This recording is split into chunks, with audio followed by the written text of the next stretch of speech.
Hello and welcome back to Mike's Watches. Today I want to explain the best one watch collection. It's been my goal for many a time to consolidate my current collection, which is, if you've seen my previous video, which is these watches plus this watch.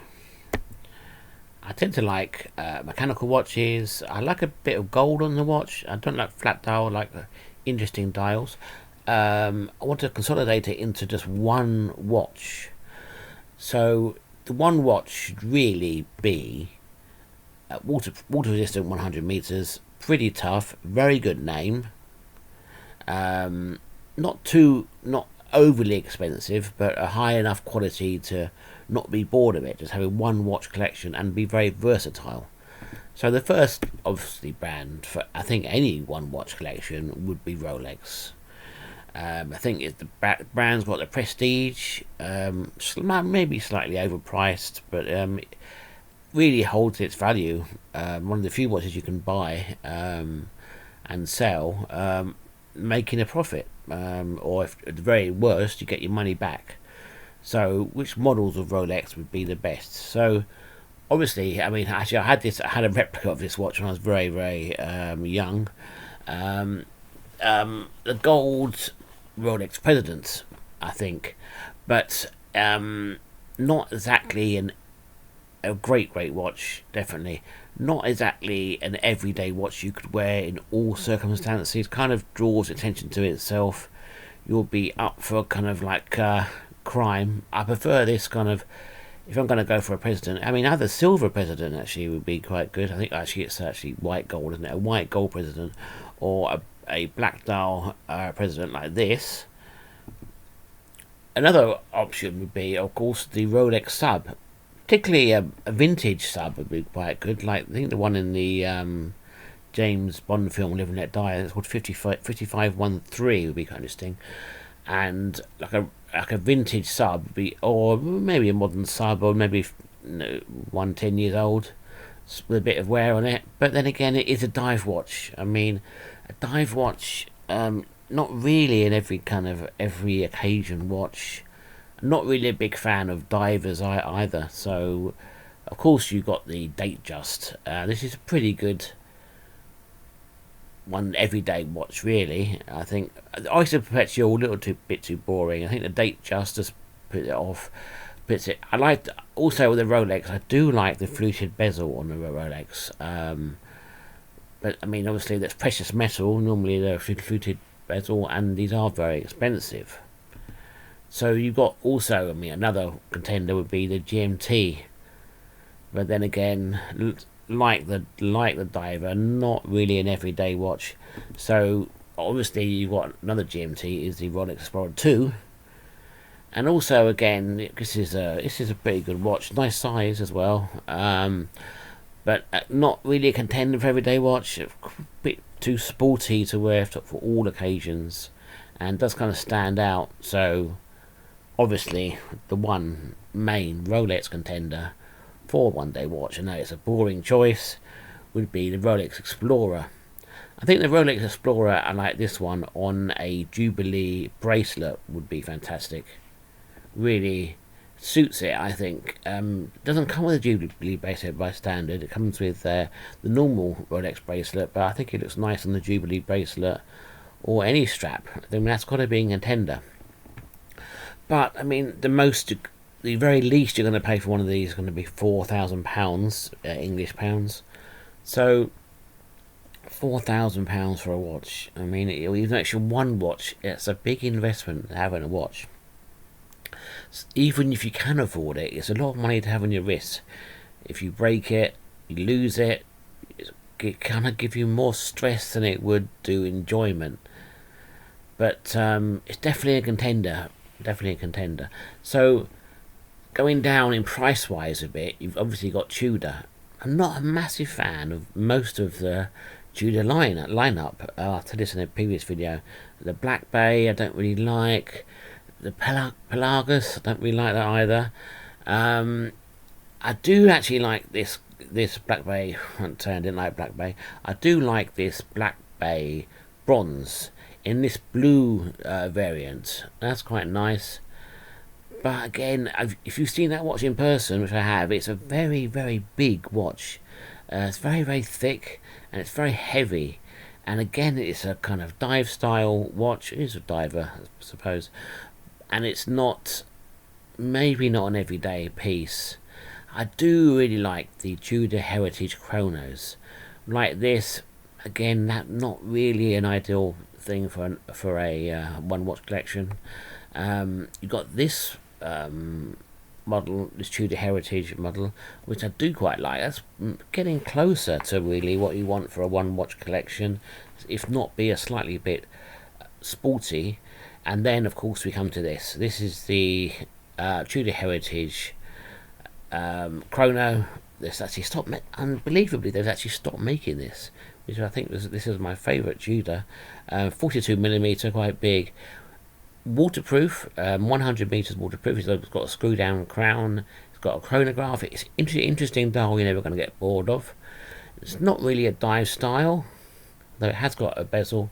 I think that's a pretty good contender for a one watch collection.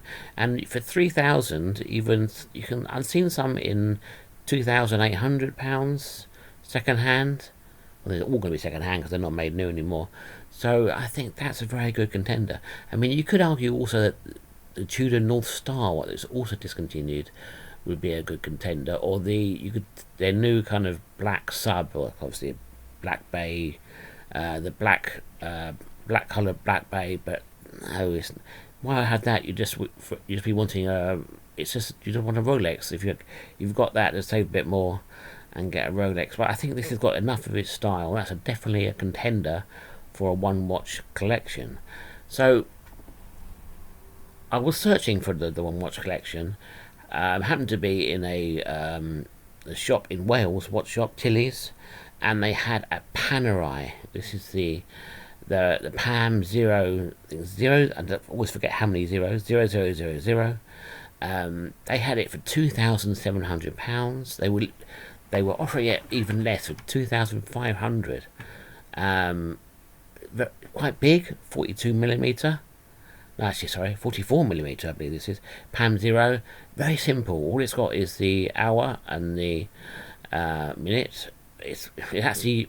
Here's the thing though. It's using the same movements as a Tissot I've got, which is a 6498 Unitas, which was Unitas, now ETA movement. So you're paying quite a lot of money just for the Panerai name and the case. I do believe they put finishing on the movement, but the original Pam 00 has a doesn't have a display case back, so you never see the decorated movement anyway.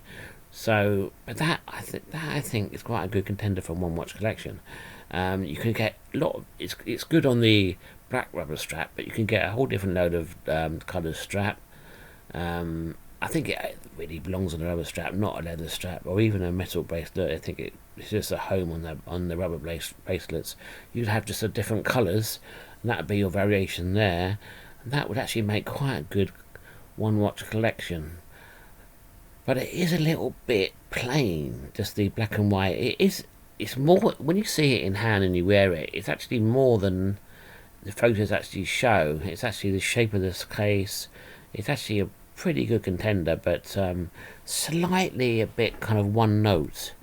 So we go to my final choice, which I think I'm going to go for the one watch collection. That would mean selling all my watches and putting it all my 7 watches and putting that money probably towards, I think it might not be enough, a Breitling. So which Breitling do you get? Now the Breitlings I particularly like, obviously their main model would be the Navitimer, but the Navitimer is just, I mean, looking at that watch would give me a headache, because all the numbers, all the slide, I mean, it is a heritage piece, but it's just too complicated, and it's not at all tough, the Navitimer. I don't believe it's even water resistant. So you've got the Breitling, the Aerospace, but the one I would go for is like this kind of era model here. I do like this. I think it's the late 90s, early 2000s.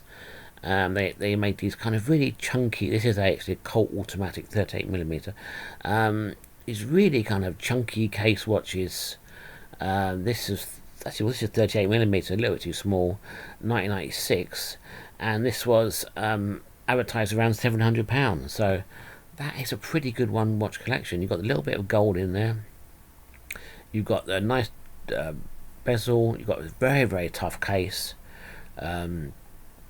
300-meter water resistant, made like a rock. Those models.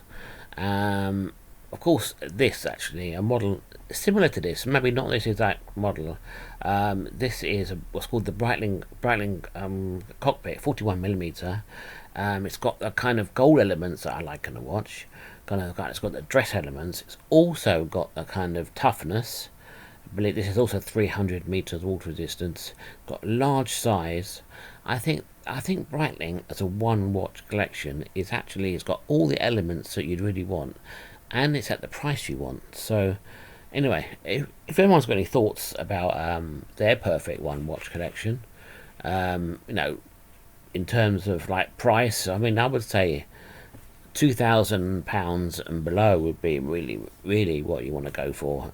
I think anything over 2,000 is going to cause you too much stress than it's worth. So I think that's a Breitling cockpit, aerospace, that kind of era, the kind of chunky, tough watches, mechanical, obviously. I think they're almost all automatic. I don't think there's any just only hand wind models the same as that. Anyway, thank you for watching, and please like and subscribe.